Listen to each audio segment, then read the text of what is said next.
Evangelho de Mateus, capítulo 1, do versículo 18 ao versículo 25. Mateus, capítulo 1, do versículo 18 ao versículo 25.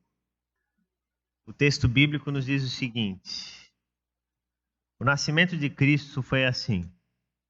Maria, sua mãe, estava comprometida para casar com José. Mas antes de se unirem, ela se achou grávida pelo Espírito Santo. José, com quem Maria estava para casar, sendo um homem justo e não querendo envergonhá-la em público, resolveu deixá-la sem que ninguém soubesse. Enquanto ele refletia sobre isso, eis que lhe apareceu em sonho um anjo do Senhor dizendo: José, filho de Davi, não tenha medo de receber Maria como esposa, porque o que nela foi gerado é do Espírito Santo. Ela dará luz a um filho e você porá nele o nome de Jesus, porque ele salvará o seu povo dos pecados deles. Ora, tudo isto aconteceu para se cumprir o que foi dito pelo Senhor por meio do profeta. Eis que a virgem conceberá e dará à luz um filho, e ele será chamado pelo nome de Emanuel.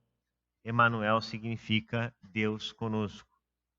Quando José despertou do sono, fez como o anjo do Senhor lhe havia ordenado e recebeu Maria por esposa.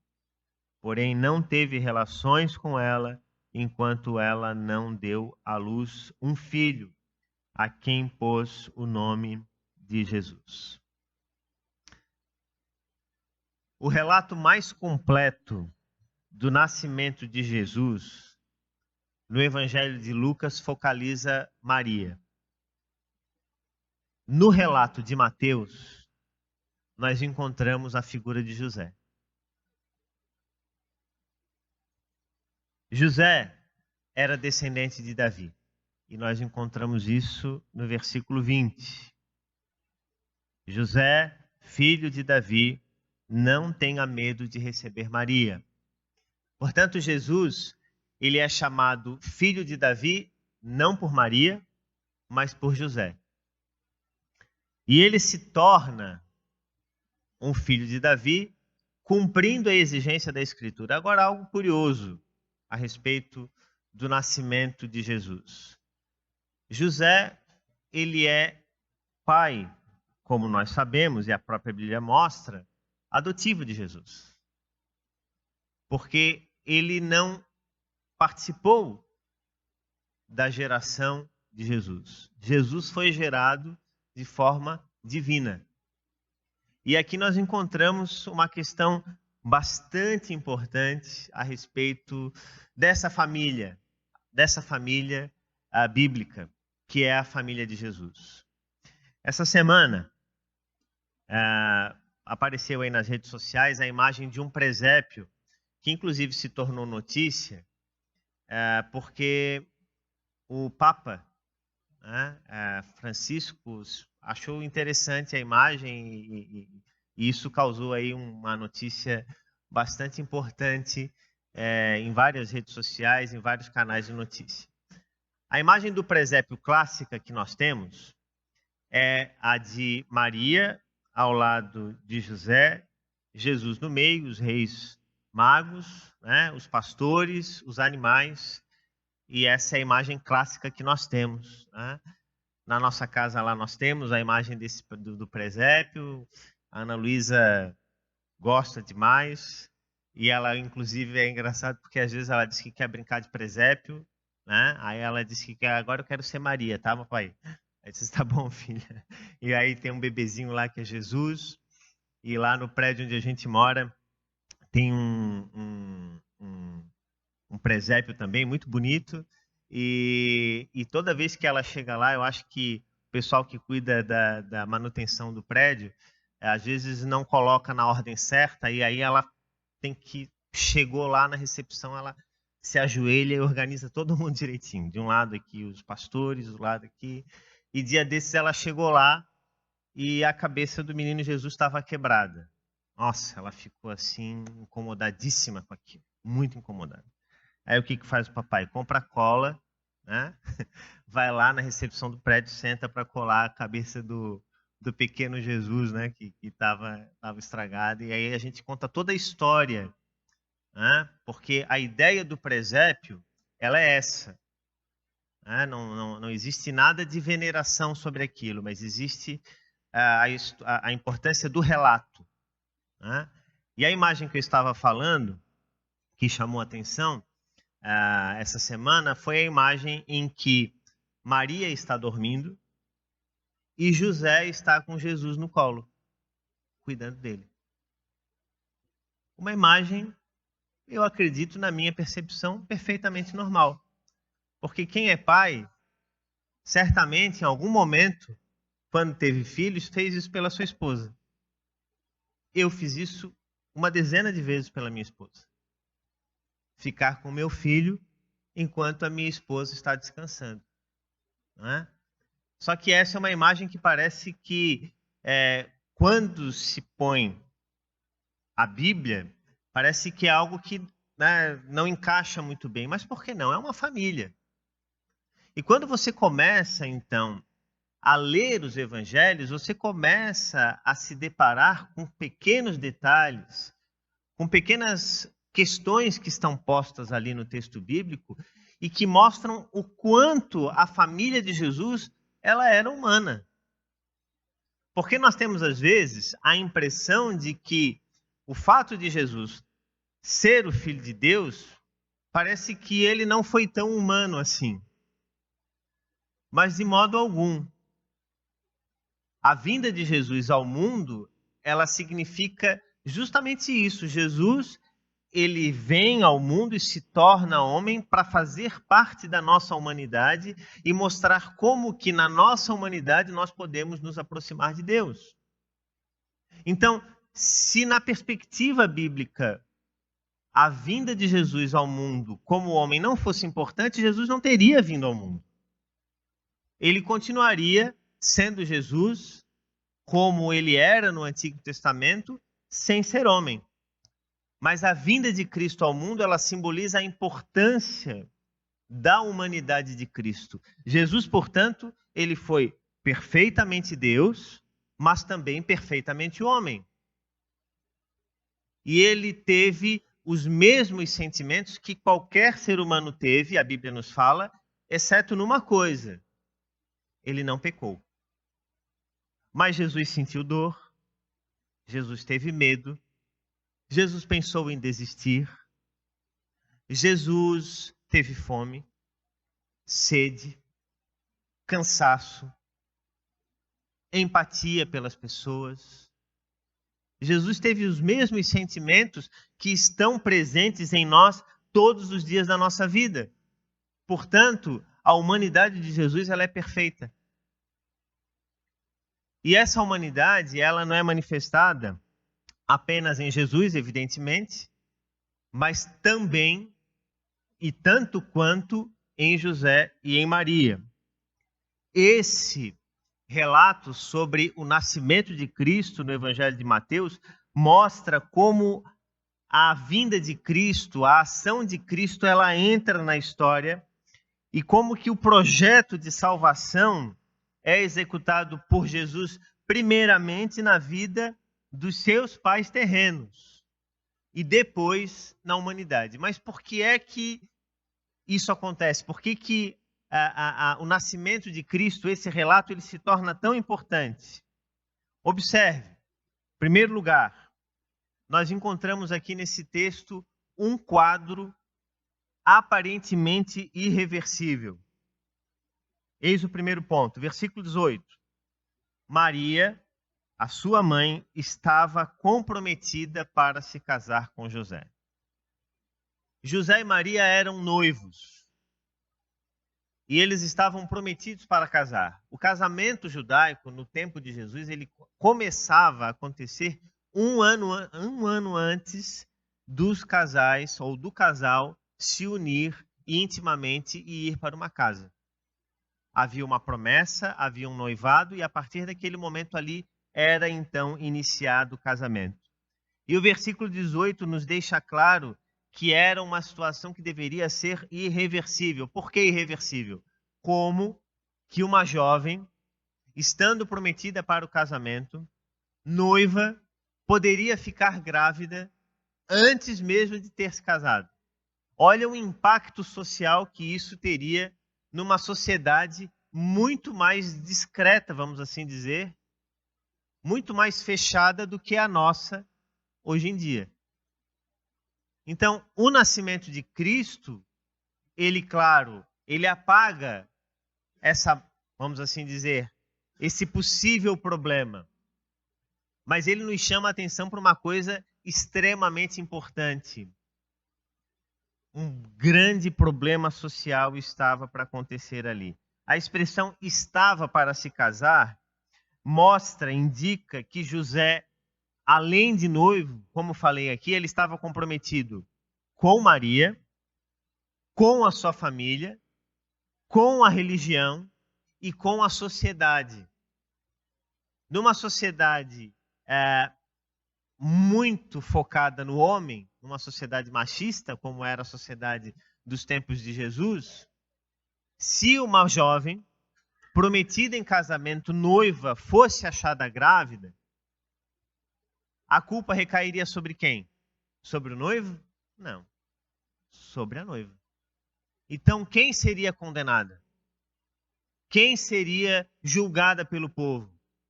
Quem, segundo a lei do Antigo Testamento, poderia ser, inclusive, apedrejada? Maria. A culpa não recairia sobre José. A culpa recairia sobre Maria. Porque numa sociedade como a sociedade em que viveu Jesus, era uma sociedade que colocava de lado as mulheres. Nós vemos isso. Nós vemos que Jesus, ele traz as mulheres para o reino de Deus. Jesus, por exemplo, conversa sozinho com a mulher samaritana. Jesus permite que Maria quebre o frasco de perfume e derrame sobre ele. E todos a julgam porque ela derrama ali naquele ato um perfume caríssimo que poderia servir de... O valor daquele perfume poderia servir de alimento para tantas pessoas. Então, em todos os momentos, Jesus tenta reintegrar a mulher à sociedade. A mulher, por exemplo, que sofria de fluxo de sangue. Lá no texto em que fala sobre a saída de Jesus para a casa de Jairo, para salvar a filha de Jairo.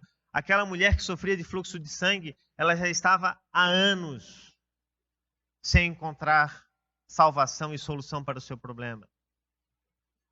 Ela já tinha gasto todos os seus recursos para tentar ser salva e não conseguia. E ela aproveitou o momento em que a multidão comprimia Jesus para poder chegar perto dela. Ela poderia ter ido em busca de Jesus em outros momentos, mas ela foi naquela hora porque era a única hora em que ela poderia se tornar invisível durante a multidão.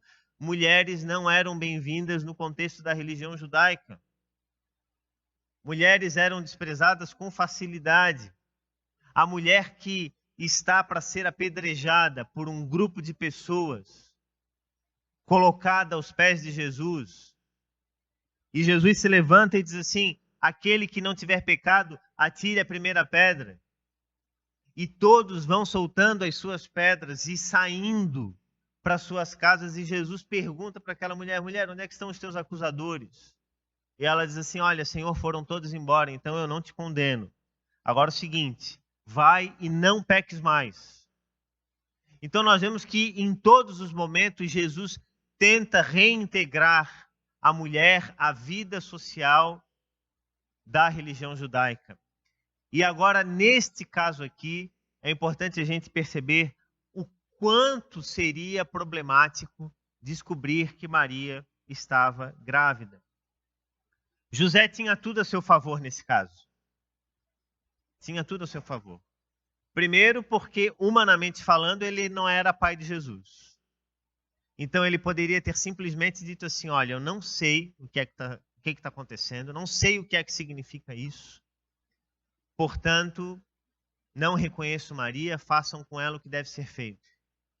Mas observem o amor desse jovem, desse homem chamado José, pela sua esposa Maria. Ele não a julga. Em nenhum momento você encontra na Bíblia alguma atitude de juízo de José em relação a Maria. Você não encontra nenhuma palavra de condenação de José em relação a Maria. Muito pelo contrário. No momento em que ele sabe da notícia, o que é que ele faz? Ele foge. Outro dado importante. Por que é que José foge? Porque a única forma de uma mulher, nos tempos de Jesus, adquirir o divórcio seria se o marido fugisse ou morresse. No caso, ela ficava viúva. Mas ela não poderia adquirir o divórcio de outra forma se não fosse pelo marido ou aquele que estava prometido a ela fugisse. Então José, tão preocupado em poupar a vida da sua futura esposa, ele não a julga e ainda por cima foge para que a culpa recaia sobre ele e não sobre Maria. Como disse, José tinha tudo a seu favor. Poderia acusá-la de traição, poderia fugir, como ele fugiu, na verdade, mas ele fugiu não porque tivesse medo de alguma acusação contra ele, mas porque quis poupar Maria. Então, observe que são pequenos detalhes importantes que nós encontramos na Bíblia e que nos falam sobre o quão humana é essa família de Jesus. E percebam que José, numa atitude silenciosa, ele procura reverter um quadro aparentemente irreversível. Um quadro de condenação, um quadro de grande tragédia social. E uma das coisas que nós aprendemos, em segundo lugar, a respeito de José, é que ele tem um espírito abnegado. E quando uma pessoa se demonstra abnegada, ela desiste, portanto, de algum comportamento ou de alguma coisa. E ela, portanto, se remete à forma de sacrifício de uma pessoa em favor de outra. Ela ignora os seus interesses em favor de outra pessoa. Então, aquilo que José tem por Maria é um ato absoluto de abnegação. José está renunciando os seus interesses. José está renunciando qualquer possibilidade de obter vantagens diante de algo que ele não sabia de fato do que estava acontecendo. E ele deixa de lado todos os seus interesses em favor do amor que sentia pela sua esposa, pela sua noiva, vamos assim dizer, Maria. Observe o versículo 19, em que nós lemos: sendo um homem justo e não querendo envergonhá-la em público, resolveu deixá-la sem que ninguém soubesse. Reitero o que foi dito aqui: a responsabilidade da gravidez não recairia sobre os dois, não recairia sobre José, mas recairia totalmente sobre Maria. Mas Deus tem o seu tempo e o seu modo de resolver as coisas, e tal como a mulher sunamita, que nós encontramos lá no Antigo Testamento, que perdeu o seu filho, que foi gentil com o profeta Eliseu, e que depois de ter perdido o seu filho, Deus, de forma extraordinária, restaura a vida daquele filho, quando as suas esperanças possivelmente já estariam esgotadas. Assim, Deus, no seu tempo e no seu modo, ele restaura situações e circunstâncias. E uma das grandes lições que nós aprendemos a partir do testemunho de José é o seguinte: você está disposta a renunciar coisas em favor das pessoas que você ama? Ou das pessoas que você diz que ama? O quanto você está disposto e disposta a renunciar coisas que lhe custam caro, que lhe são importantes, não materialmente falando, mas emocionalmente falando. Você estaria disposto a renunciar? Se coloque por um instante no lugar de José. Você seria capaz de fazer isso por alguém? Agir de forma abnegada?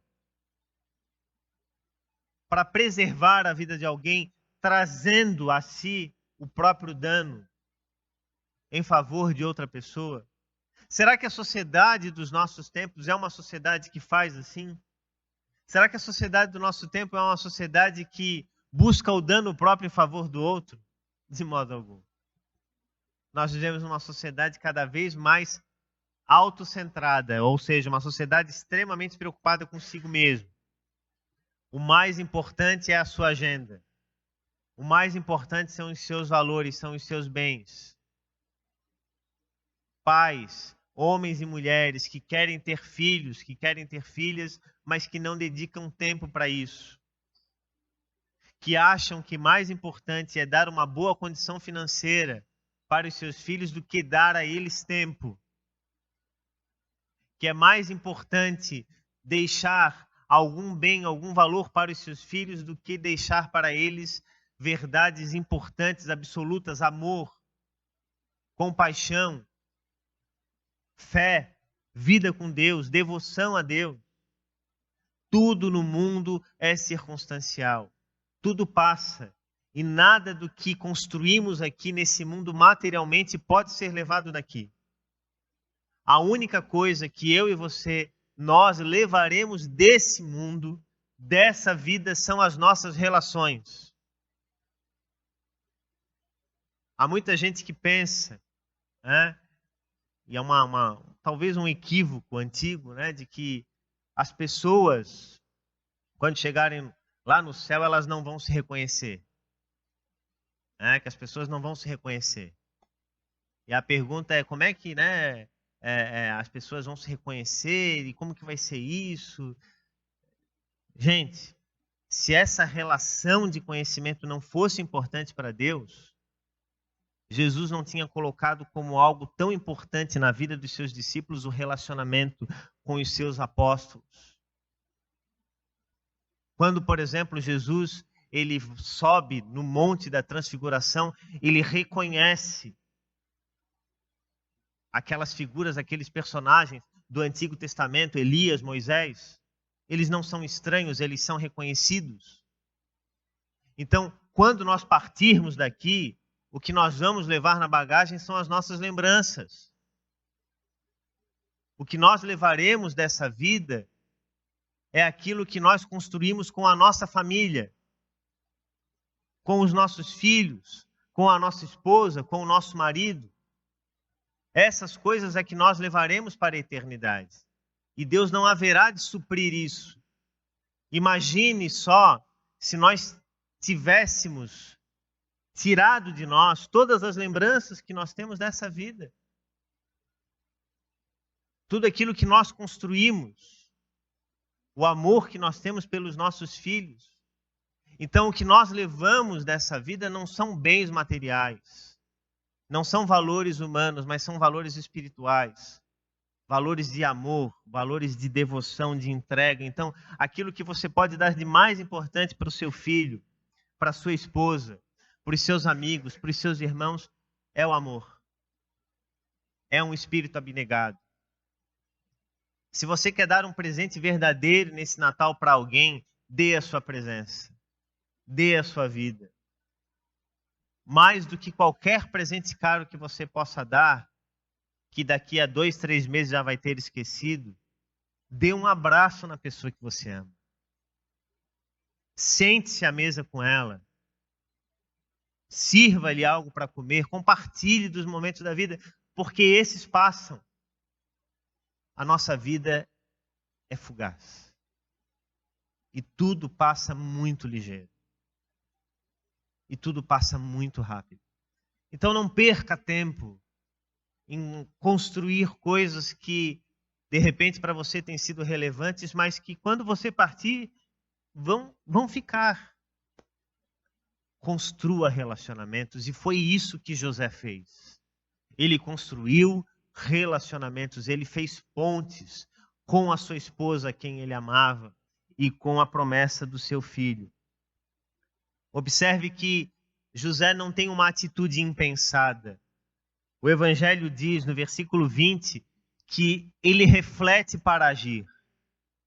Diz o texto, enquanto ele refletia sobre isso, eis que lhe apareceu um anjo do Senhor.